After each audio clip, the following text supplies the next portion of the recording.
True Crime Society podcast contains adult themes and violence and is not intended for all audiences. Listener discretion is advised. And if you'd like to skip the intro or move to any specific part of the podcast, please refer to the timestamps listed in the episode description. Thank you.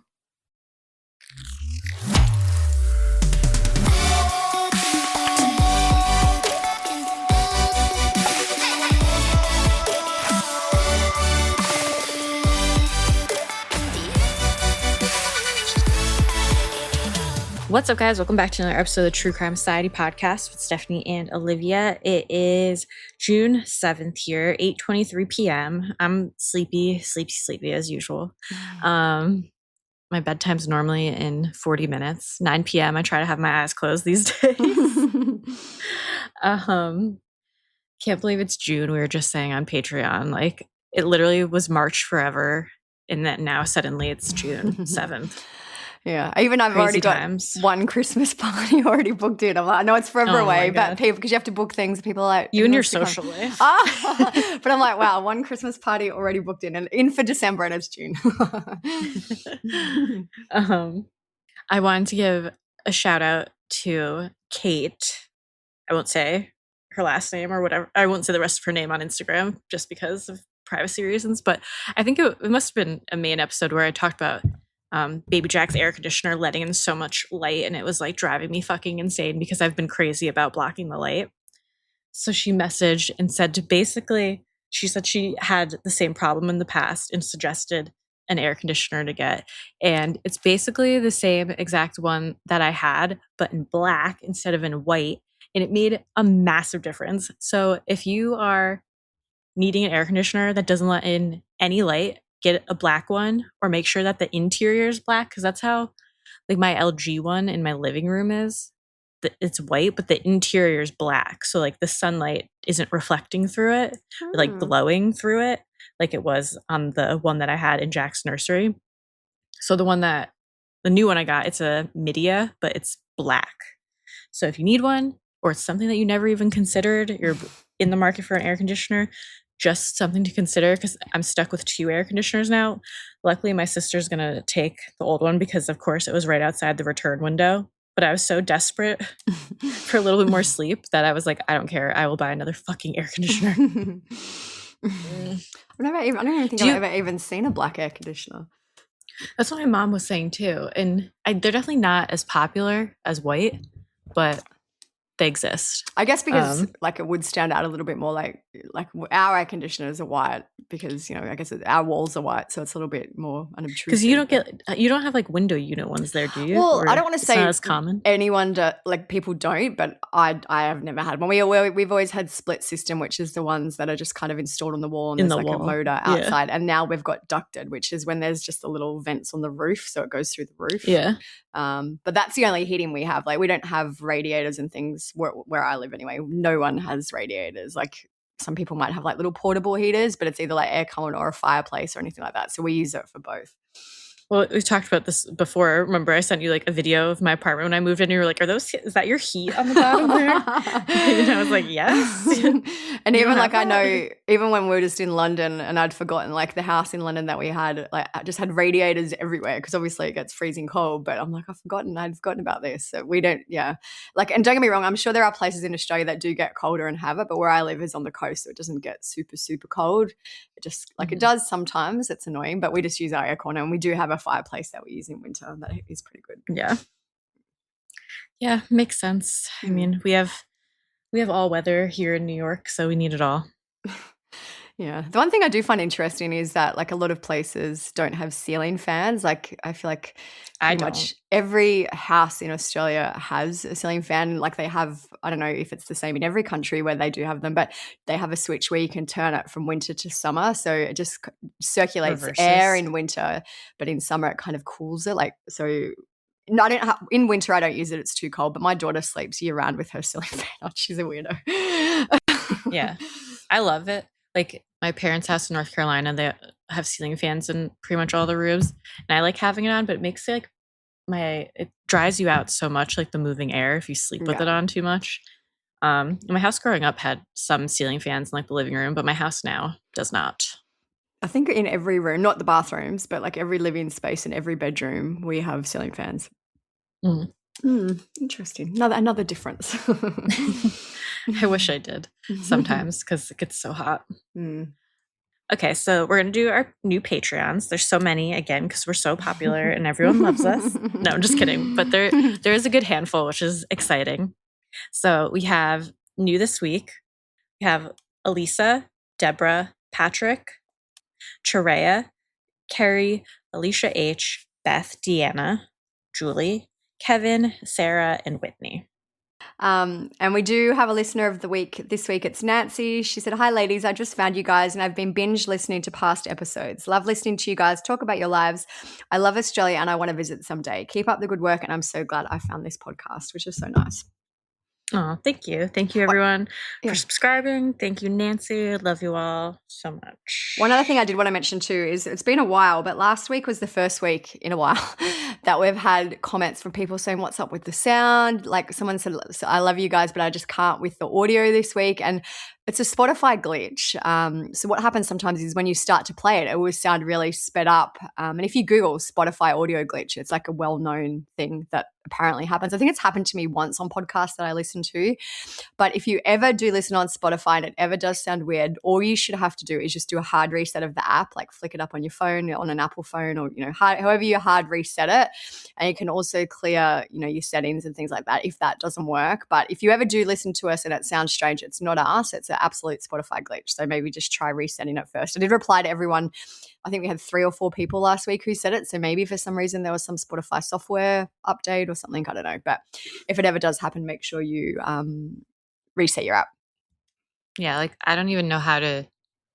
I'd have to put in some effort to figure out how to just like speed up the actual audio recording. So it's not me. I think sometimes too, like it was a while ago, and one person's like, "What's going on?" And I'm like, "Did you check your podcast actual speed settings too?" Because I listen to all audiobooks on like 1.5. So it is an easy button to hit. So I guess that's something else you could check. But when it's multiple people, I'm like, this is weird. We haven't had this for a long time. So if it does happen again this week, just check your reset your app and it should be fine.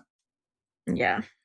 Do you want to talk about the format or whatever? Yeah. So just before we get into this episode, this is one that I have wanted to cover for a long time. We basically covered it in real time as it was happening. It's the case of Taylor Parker and Reagan Hancock, which we won't give too many spoilers, but I just wanted to have a preface before we get into this episode. This is a massive case. The trial was massive. I have read through hundreds of pages of information. So basically, I just wanted to preface and say, I know there are some things that we didn't include in this episode. Our format is generally like a 1 hour long episode where we give you an overview. On the blog, I've linked a bunch of resources if you want to go and deep dive, especially on the trial. We have screenshots on our blog from the time where all their social media was still active and the interactions between them.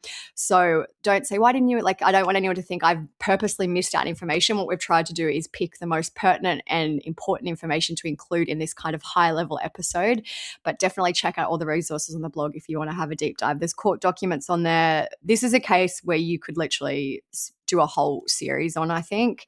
It's a massive, massive case. So we've just tried to summarize and picked out the most important information to tell you guys about, because it is a case. We were just talking about it before we recorded, and I actually cannot believe that this case really happened.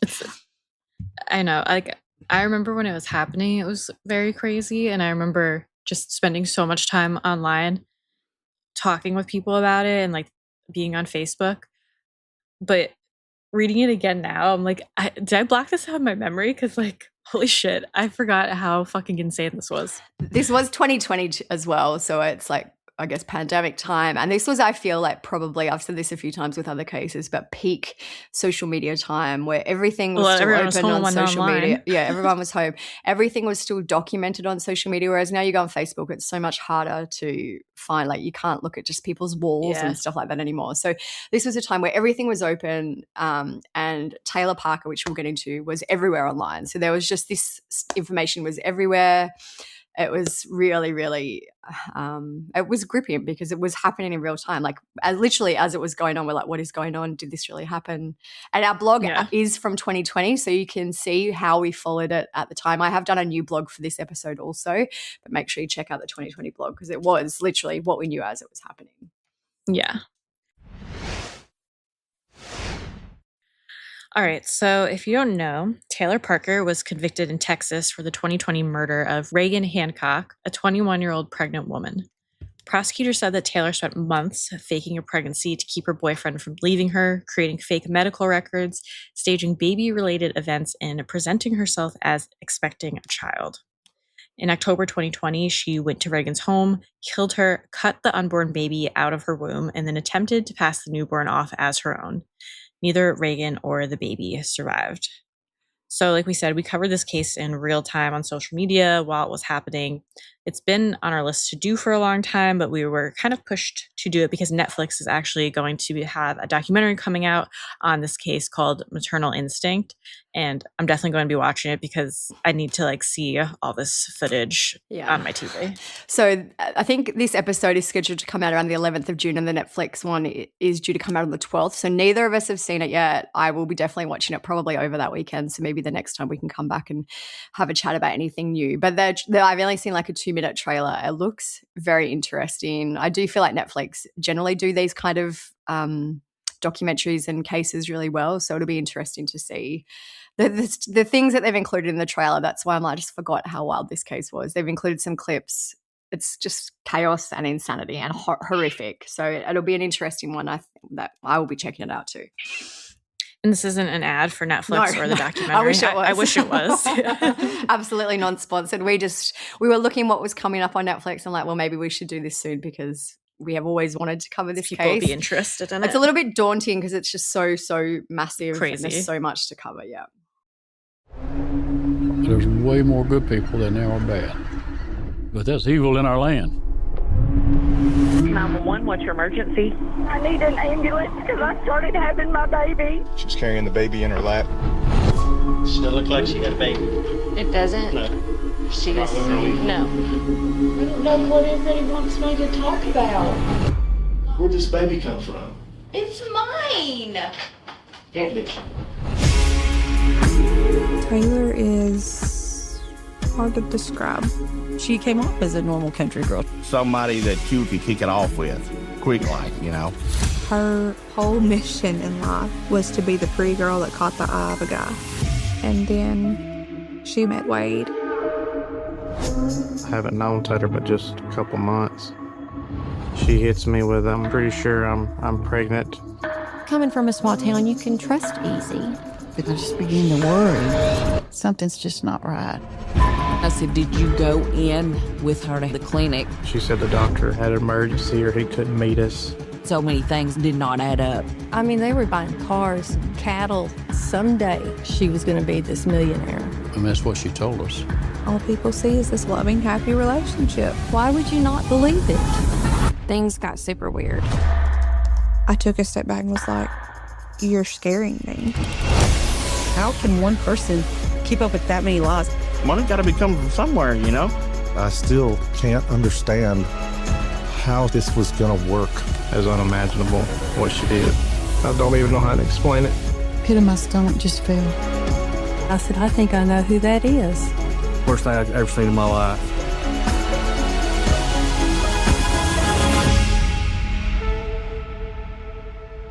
For a demon like her, hell would be easy.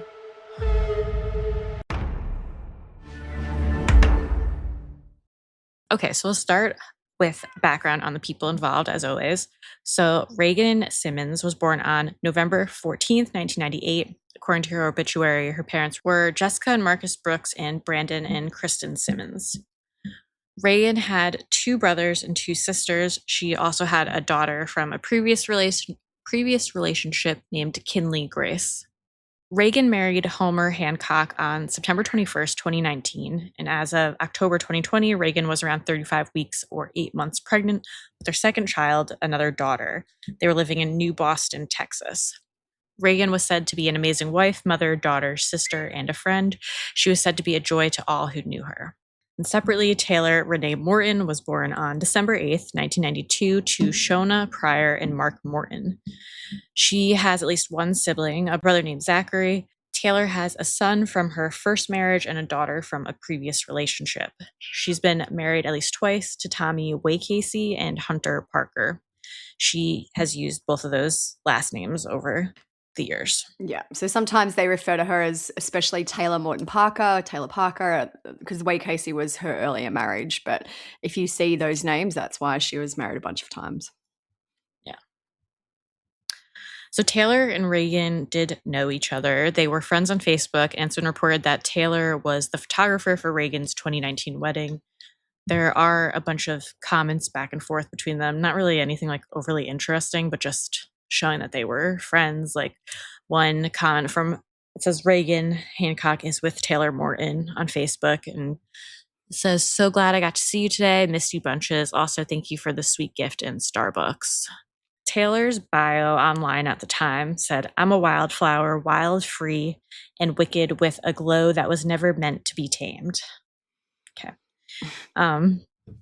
So during 2020, Taylor was in a relationship with a man named Wade Griffin, and she had been posting on social media about being pregnant. So, for example, these are some of her posts. One says, "Okay, I am making my baby registry wish list as of today. At OB appointment, I was informed there will be no way for me to have Clancy," that's like the baby's name, "to have Clancy vaginal like originally planned. I have too many health risks, so we will be having a C-section. My last two were natural babies, so this is new to me. Can any of the C-section mamas lend me any advice to what I need, what helped you along, or what you didn't have that you wish you had?" Just to kind of interrupt quickly. So these posts were all made around July 2020. According to Taylor, she was due in October. So by this point, she would have been around 6 months along-ish. Apparently, if she was really pregnant. So it's interesting that this has already gone on for this long. And these are posts that she was making when she was apparently 6 months pregnant. On July 9th, and she made another post that says, "Our sweet girl's measuring 2 pounds, 2 ounces today. She's definitely handling everything like a champ. Her measurements came back good, heartbeat running slower than her normal since they have put mama on a heart pill. We are scheduled for our full 3D ultrasound July 30th, and after seeing this sweet face today, I cannot wait. Hashtag Clancy Gale, she is tiny but fierce." Then another post from July, "Prayers needed for Clancy Gale and me today. Lots of doctor appointments and scans." I just think now the audacity, like I just can't even believe how she thought this was ever. I know she probably had a plan this whole entire time, which we'll get into, but. And I know, not to like talk too much about it now, but it's like, what did you think was going to happen? Yeah. Like, I get that it has to be like some form of like mental illness, clearly, like insanity in a way, but like, what did you think was going to happen? Mm. So despite her repeated posts about being pregnant, it seemed that there were actually people who doubted her claims. So there's a comment from Wade, who was her boyfriend at the time, who said, "I'm glad you're willing to make something for us. Sierra, everyone else thinks we are faking a whole damn pregnancy with the little one that's not even here yet. Some people I once called friends are going to look so stupid in a few weeks to come." And then Taylor replied and said, "Couldn't have said it any better than that. Sierra," whoever she is, said, "All you can do is pray for stupidity, but you are so right." So that was in September 2020. So a few months after Taylor had been making those posts about with the sonogram and all that, people are still questioning her. So then we also have posts from Reagan. She was posting about being pregnant as well, except she was actually pregnant, of course. So she wrote on August 16th, "Some of you know, some of you don't, but we are having another sweet baby girl come November the 10th, give or take. She already acts like her daddy and big sister. We cannot wait for our Braxton Sage to be here. Daddy is definitely outnumbered." So we know now that Taylor was lying about the pregnancy, and she lied to her boyfriend and friends and spent months maintaining her deception. Along with her social media posts, Taylor created fake medical records. She also researched childbirth, C-sections, and caring for an infant. Taylor also purchased baby bedding and a fake baby belly. This reminds me, the other case that we've been thinking about covering, the one with Clayton and Laura Owens, Olivia started notes on that. It's one that is on our list to do, but that's another fake pregnancy. Crazy nightmare, just without the murder, just more fraud, I guess. So as this case has now gone through the legal process, we did find out more, so we can share the story a bit more chronologically. So some of the stuff we've found out at the trial, but we're going to tell the story in order as it goes. So we now know that between September 15th and October 9th, 2020, Taylor traveled to multiple pregnancy-related locations. On October 8th, Taylor carried out a trial run. Her cell phone data showed that she left her home and traveled to the area near Reagan's home between the hours of 6:31 a.m. and 7:56 a.m.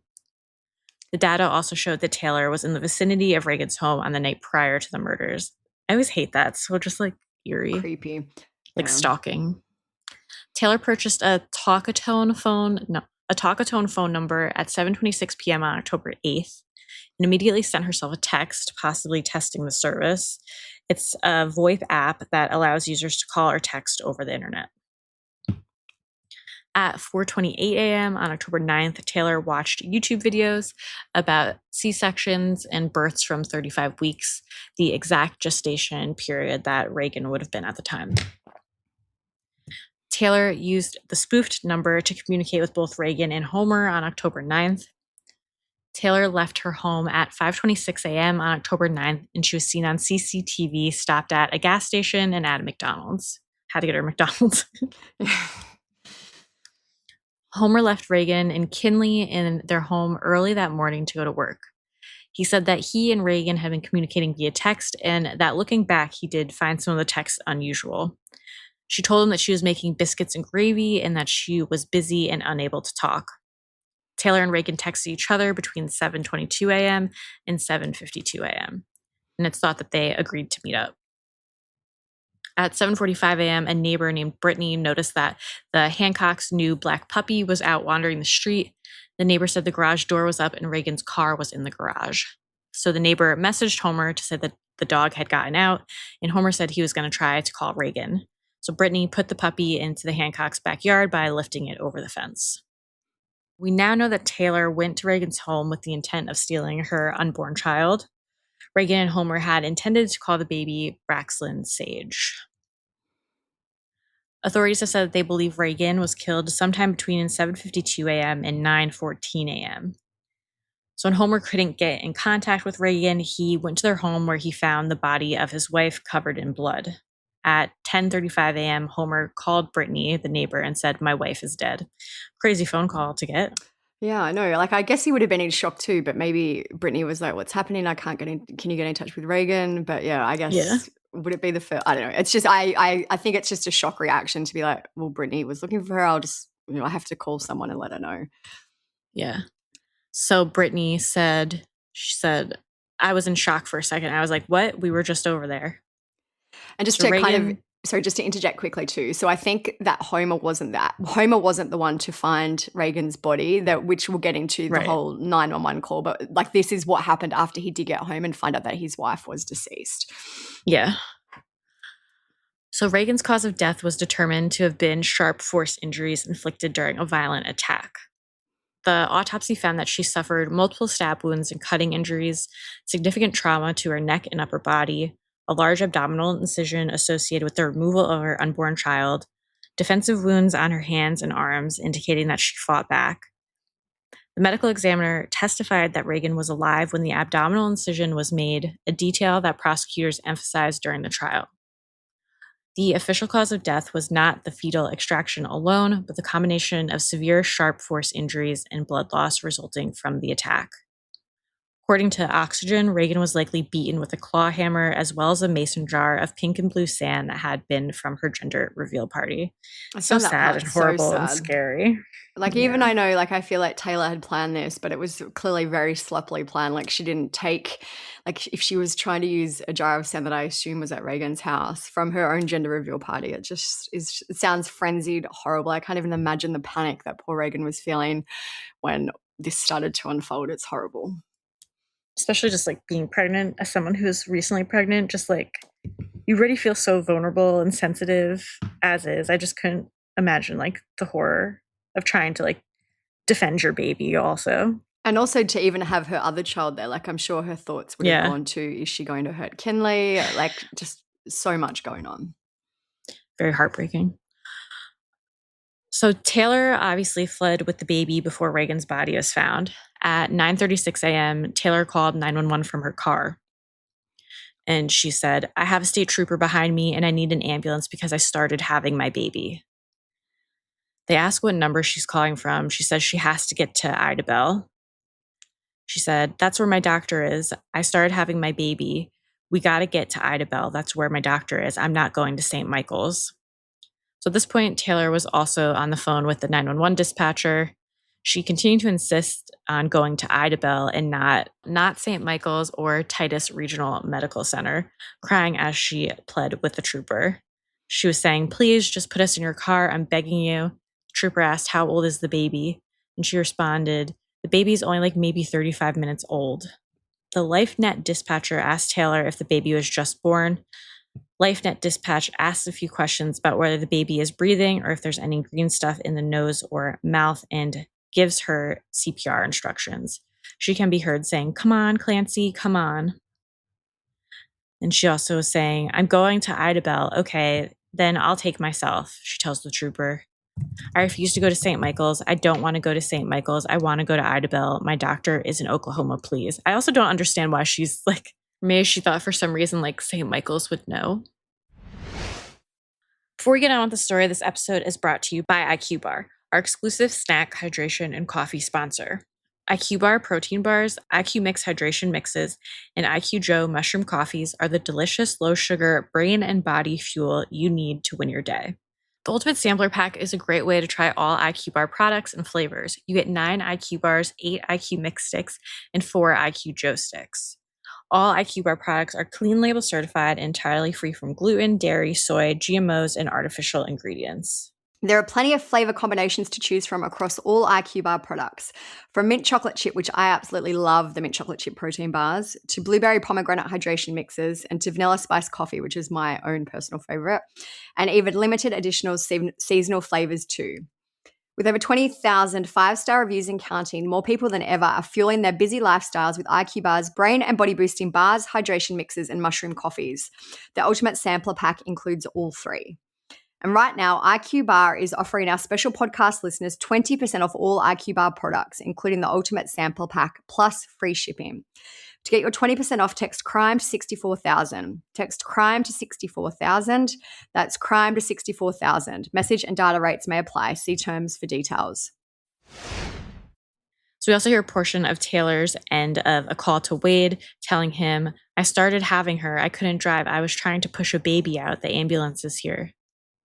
Leonzel Shavers, the Texas trooper who pulled Taylor over, spoke about the scene.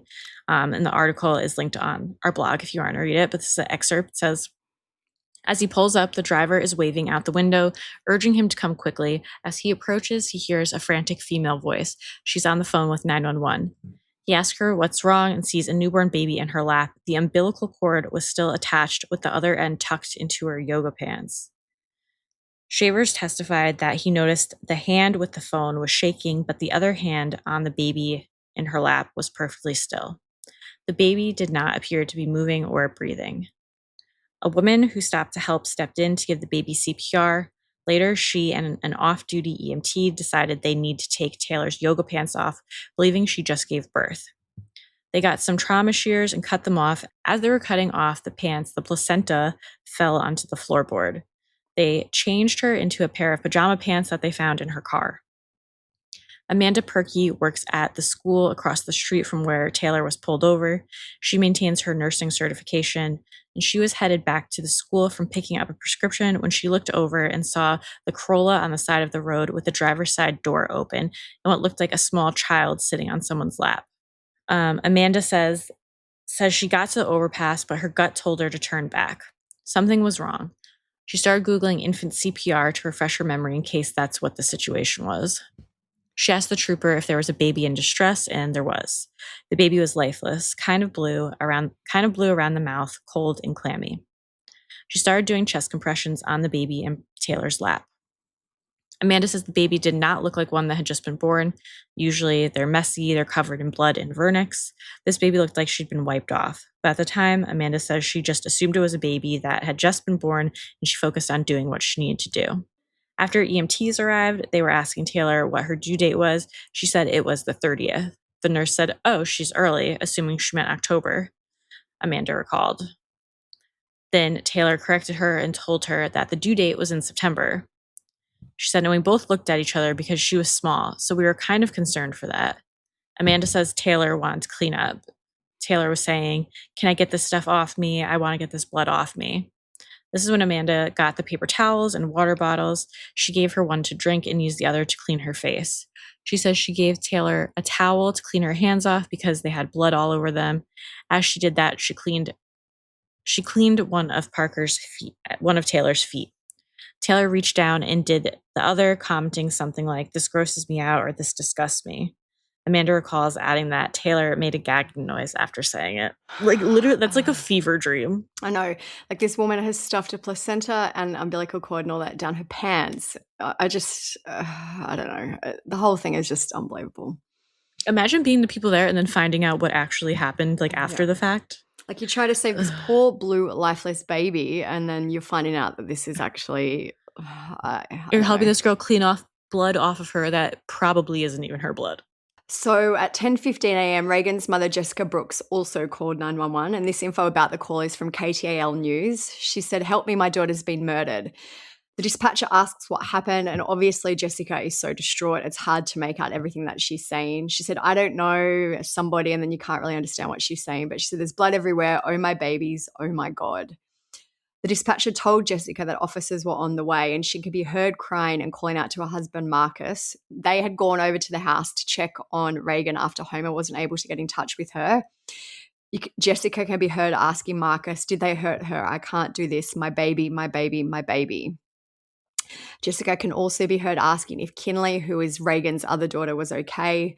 And she said, I can't tell what happened. Did they just hurt her? What did they do? There's so much blood. There's so much blood. And 3 minutes into the call, Kinley can be heard asking, where's mummy? So just so heartbreaking. That little girl, even though Reagan's own mother and father going there to find her, what a horrific scene. I don't even know how you could even begin to move on from that. Yeah, it makes me feel very sad. So authorities transported Taylor to the hospital where, surprise, surprise, it was determined that she had not given birth. They did an internal exam which revealed no blood in her vaginal cavity, and she also did not have a cervix, which had been removed during a prior hysterectomy. Blood tests also showed no evidence of pregnancy hormones. They did make attempts to save baby Braxlin, but she had been deprived of oxygen for too long and had suffered brain damage. She was taken off life support and was pronounced dead at 1:22 p.m. that day. So Taylor was charged pretty quickly with capital murder and kidnapping. She told investigators that she got into a physical altercation with Reagan and she abducted the unborn child. She admitted that she had used a small scalpel to remove the infant from Reagan's body and that she had left the scalpel at the scene, and the scalpel was found in Reagan's neck during the autopsy. Authorities interviewed Taylor's boyfriend, Wade. Like, I just still find it unbelievable that he apparently didn't know any of this. Like, how did I think he should be charged also at this point. How did she fake a grown pregnancy? Like, I guess, I don't know. I just think it's so unbelievable. But anyway, he said she had told him she had to go to hospital to pre-register for birth induction on October 9. So that's where he thought that where she was the day of the murders. So the case happened in 2020, it went to trial in 2022, and we learned about so much during the trial. We've gone through a little bit now, but I've kind of saved the majority of what we've learned to run through as the trial progressed. The trial ran for almost 3 weeks. As I mentioned, we are just picking out the most important information. KTAL News did day-by-day recaps, which we've linked on the blog if you want to do a deep dive. There were like 142 witnesses called. This was a massive trial, went for 3 weeks. It was huge. And the amount of information that we've learned, like when I was rereading all of this, I'm just like, this is mind-blowing. So as we mentioned, when Taylor was examined, she was found not to have a cervix. Her ex-husband, Tommy Way Casey, took the stand. He told the court that in 2014, Taylor had opted for sterilization following the birth of their son. He also said that in 2015, she had a hysterectomy following surgery for ovarian cysts, endometriosis, and a tubal pregnancy. While she was under anesthesia, the doctor asked Tommy to decide whether or not to go ahead with the hysterectomy, and he told the doctor to do what he would have done for their own loved one. So I feel like that's wild. Surely this should have been a discussion that I had before. Like, I'm not sticking up for Taylor, illegal. But I would be pissed if I woke up and I didn't know I was having a hysterectomy and I had one. Like, I feel like this. I can't believe that this wasn't discussed before, but I guess maybe he had medical power of attorney or whatever you guys call it there over her. But it does seem crazy. So according to Tommy, Taylor, quote, flew off the handle when she woke up from surgery and learned that her uterus and one ovary had been removed. She wanted to know why they didn't wake her up so that she could make the decision for herself. So Tommy knew that she'd had a hysterectomy, and when he heard the news about her apparent 2020 pregnancy, he says that he used an anonymous number to reach out to Wade. He didn't want Taylor to know it was him because it would have made his own life difficult, he said. So Tommy texted Wade on September 11th, which was less than 1 month before the murders. And he said, it's funny how Taylor is pregnant, but every hospital with a 60-mile radius is watching for her because they're scared she's going to come in and steal a baby because there's no possible way she's pregnant. And they all know that because they got the hospital records. See, that's why I'm like, maybe that's why she didn't only want to go to like certain places. Yeah, that's true. Yeah, I didn't even think about that. Yeah, that would be true. That would probably be why. So 3 days later, Tommy texted Wade again to tell him again that Taylor wasn't pregnant. And on September 16th, he reached out to him again. He said, I'm reaching out to you because I feel like it's the ethical thing to do. In 2015, Taylor had a hysterectomy. She isn't pregnant. She can't get pregnant. She's a con artist and is lying to keep you around. I'm sure you haven't been to one doctor appointment with her for whatever reason. Tommy told Wade that the 2 sonograms that Taylor had been sharing on social media were faked. We have screenshots of them. It looks like a legit sonogram, but apparently one of them at least was from a previous scan with her daughter, and that Taylor had cut the name and the clinic off of the sonogram. Tommy went on to say, I don't do drama, not at all, but I know for a fact she isn't pregnant and she's running out of time. I had to reach out. Please be careful. She has lied about so much for so long. She has herself in so deep she can't get out. I'm concerned about how far she might go with all of this. All hospitals are high alert because she may go to the extent of stealing a child, which blows my mind. Like, if they were so worried that they alerted all of these, like, it's just all of these hospitals with a 60-mile radius. Yeah. I don't get how Wade like didn't do anything. I don't get how the ex-partner didn't do anything. The parents didn't do anything, but everyone was like, oh yeah, she's crazy. Like, we're scared what she's going to do, but everyone did nothing.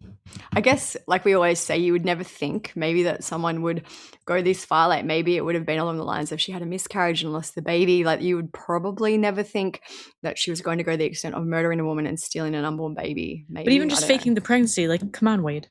Yeah. So Taylor's mother, Shona, also testified, and she told the court that she knew Taylor wasn't pregnant, but that she didn't confront her daughter about it. She told Taylor's defense attorney not much you can do about a fake pregnancy. She knew she wasn't pregnant. We knew she wasn't pregnant. There was no need to come up with a plan. We figured the lie would be exposed and he would figure it out. Shona said that her relationship with Taylor had deteriorated once she started dating Wade. Taylor unfriended her mother on Facebook. Shona said she just became a different person when she got with him. Sorry, I keep burping. She testified that she texted the congratulatory screenshot to her daughter. She said, I sent it to Taylor and I said, what am I supposed to tell my girlfriends telling me I'm going to be a grandmother again? And Taylor wrote back, you are. Shona said she never replied to Taylor's text and they never discussed it again. And when she was asked why not, Shona said because she knew that I wasn't going to be a grandma again. The first assistant district attorney, Kelly Crisp, asked Shona, why didn't you have a conversation with Taylor? Which I also have so many questions, but I'm guessing you're just thinking, well, she's an adult. She can live a life if she wants to do all this. I don't know. They probably just thought she was annoying. Yeah. So Shona went on to say, hindsight is 2020. I can't tell you what would have happened if we had have done that. We figured the lie was going to be exposed. There were so many people who knew it was a lie and just kept on buying it. I'm not shifting the blame. I just figured he would figure it out. His mother was aware of it. His brother was aware of it. Everyone around them was aware of it. We did not feel the need to call them up. And she also went on to say, which I feel like probably played a big part in why she was just trying to not rock the boat. She said, if I would have confronted her in person, I fear that she would keep my grandkids from me. So she just thought, I guess she was keeping the peace. Surely all these people weren't going to be stupid enough to fall for this fake ongoing 9-month pregnancy. But somehow Taylor managed to get to almost the end of it. And apparently people didn't know. Yeah. So we've also learned, like when we've spoken about how could Wade have possibly not known what she was up to on that day especially, we found out that she concocted a ruse to keep Wade busy while she carried out her plan.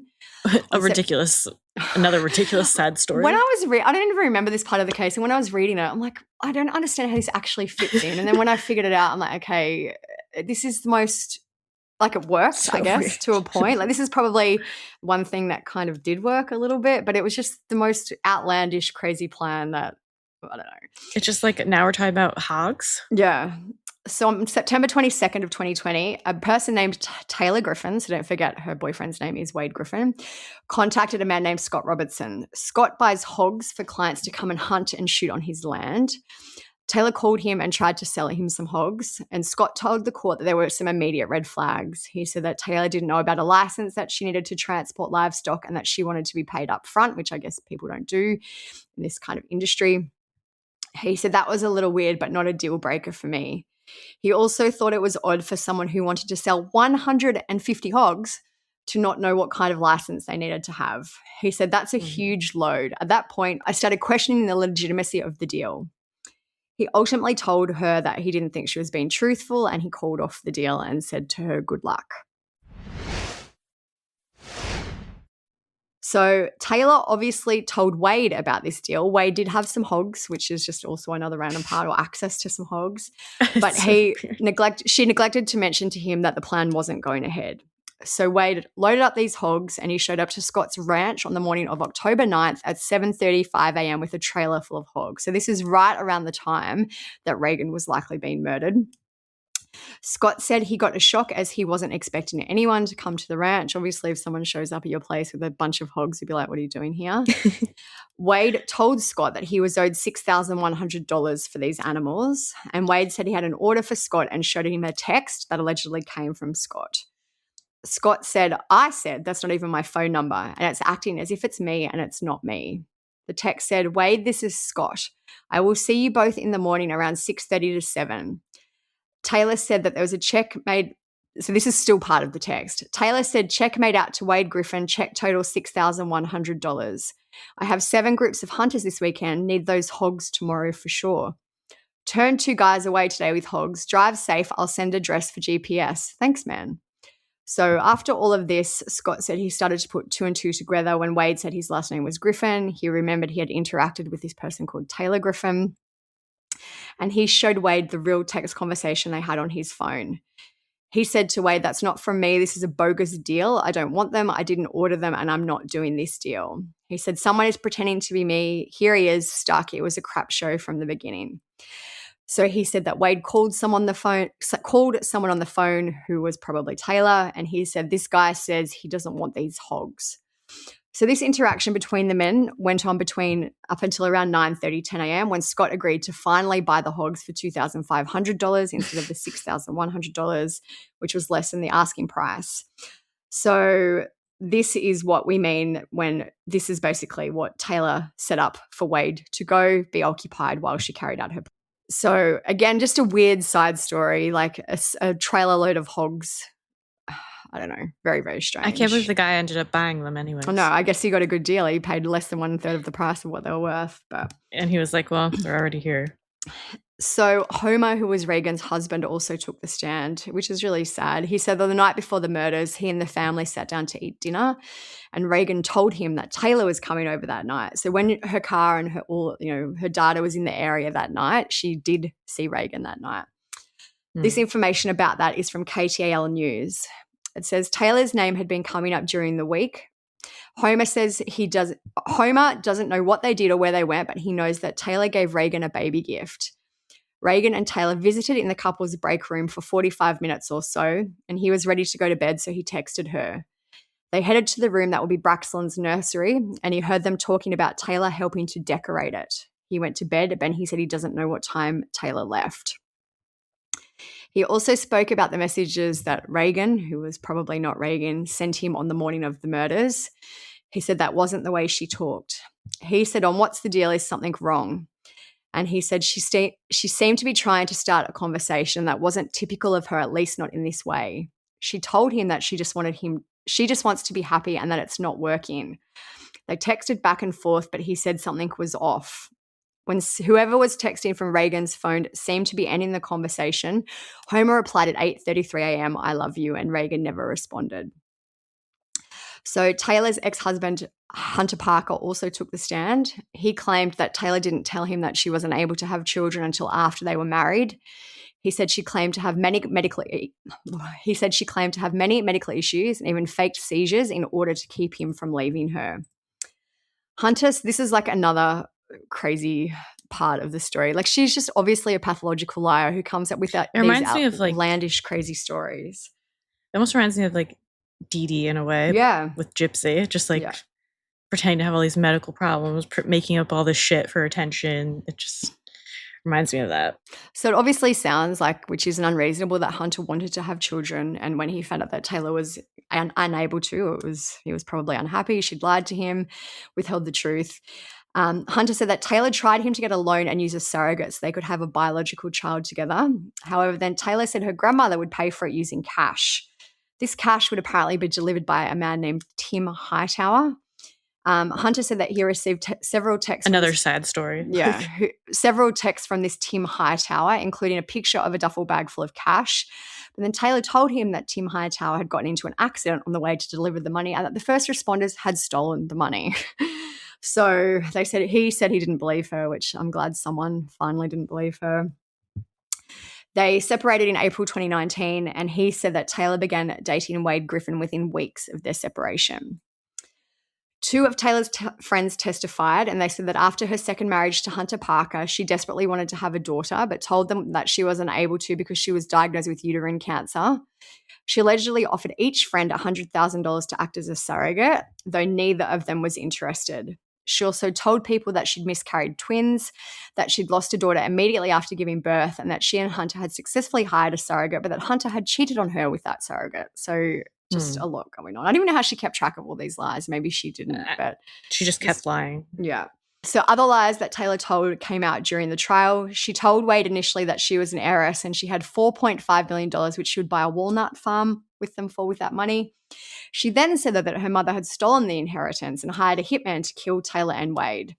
She would go on to tell Wade that she had hired her own private detective who had foiled the plot. So I feel like this probably too was part of the reason why Taylor unfriended her mother on Facebook. I guess you can't be friends with someone who's trying to kill you for your $4.5 million inheritance. Just a mess.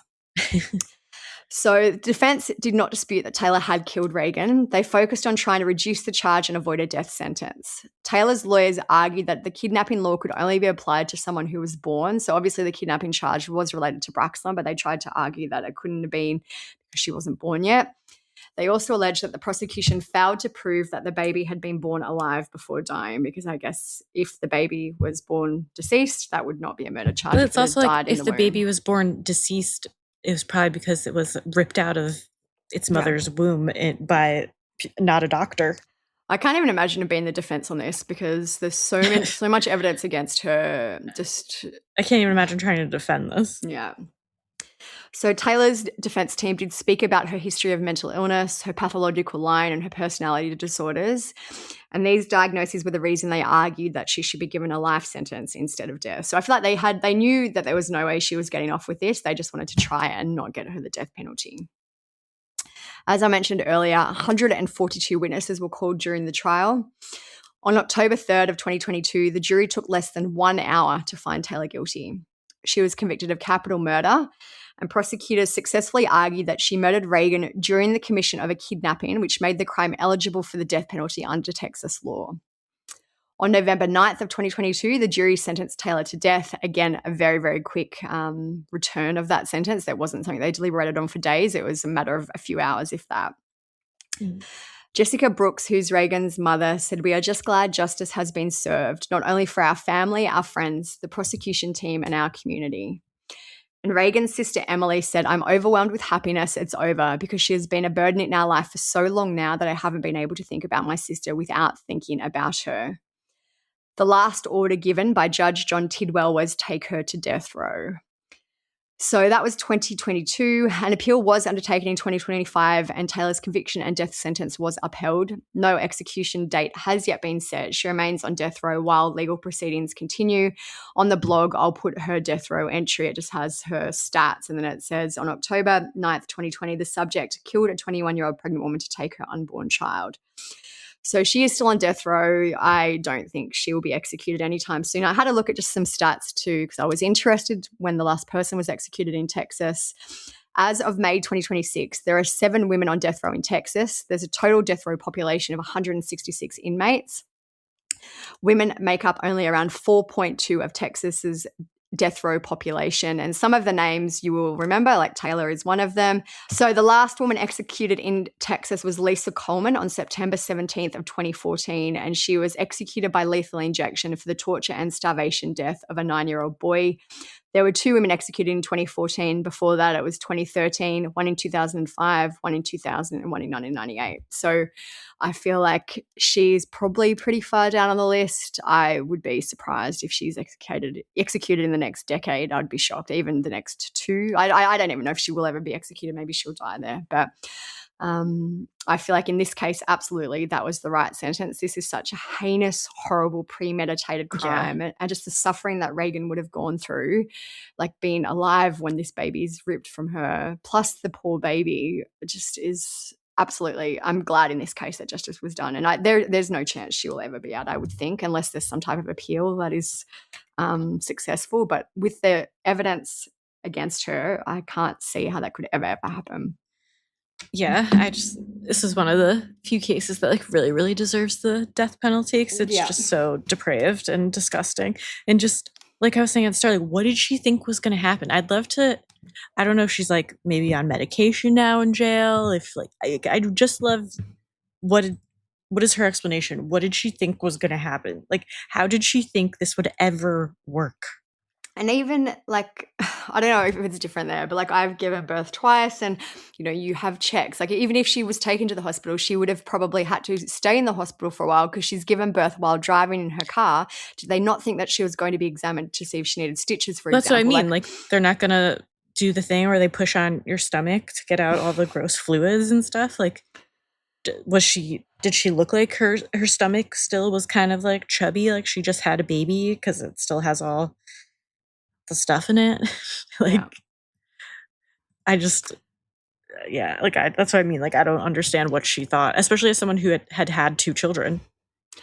Yeah. And like, I don't know, I'm sure she was mentally ill. For anyone to carry out a case like a crime like this, you would have to be. But then I also wonder what her thought process was. Did she really think she'd be like, no, I'm fine, I just refuse medical attention, take this 35-week-old baby on and be on her way? This placenta is in my yoga pants. And even for the fact, like, you know what, maybe I don't even think it would be maybe, but even if she hadn't had she had a hysterectomy, she was physically unable to have a child. So I don't know, she just really thought that she was arrogant and cocky enough to get away with it. I think Wade needs some trouble. Yeah. I was going to say, he doesn't seem like the brightest bulb in the lamp. He must not be. So I will be interested to see if anything else comes out in this documentary. As we mentioned, we haven't seen it yet. I guess there will probably be some interviews with maybe family members. There are some clips out there. Maybe we'll get a bit more in the documentary, and we'll have to report back with anything new that we learn.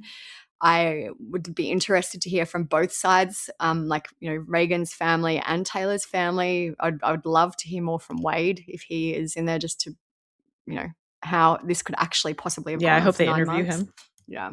So we will be back with an update once we watch, but that is what we know so far, up to date and, chronologically in this case, which is just one that is unfathomable. Yeah, I still can't believe this actually happened, and it's just so heartbreaking for a family that was so excited to welcome a new baby. It just such a highlight, exciting time of your life, and to have it ripped from you in such a depraved, disgusting way is really sad. And it's so horrible for Reagan too, because it seems like she trusted Taylor. Taylor was their wedding photographer. She counted her as a friend. She was coming to help decorate the nursery. And then just to have this happen with someone who you thought was a friend is just an extra layer of betrayal and horribleness to this case. Yeah. I have no words for once in my life. So that is it for this episode. Let us know what you guys think, or if you'd heard of this case before.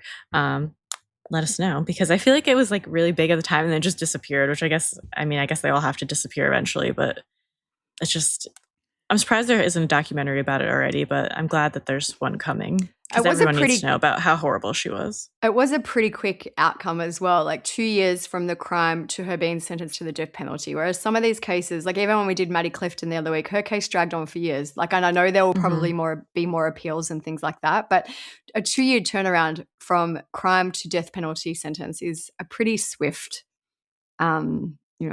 swift case, which is why I think it kind of was such a big case for a while and then it died off and now it's going to be back again because of this Netflix documentary. Yeah. So everything will be on the blog at truecrimesocietyblog.com as always. Make sure you're following us on Instagram at True Crime Society. We're always posting new stories and updates on there on our stories. If you want to see what we're up to, my Instagram is _, Olivia's TCS Olivia. You can find us there. Make sure you check out our Patreon if you really like us and want more content from us. We do weekly bonus episodes. We do all the episodes ad-free, so you get 2 episodes a week. Plus, we have like some fun chats. We have a book club chat. We have recipe chat. We have regular chat. Lots of chat for the chat lovers. And we also do an earlier release of the main episodes. So check us out on Patreon. And as always, leave us some Spotify comments. Make sure you're following, subscribe, share the podcast to your Instagram story. Show us what you guys are doing while you're listening to the pod. We'd love to see and reshare. And that is it. Peep is here. She's been here most of the time, fulfilling her duty. She's here to say goodbye. So that is it. Thank you guys for listening. Stay safe out there. Peace out.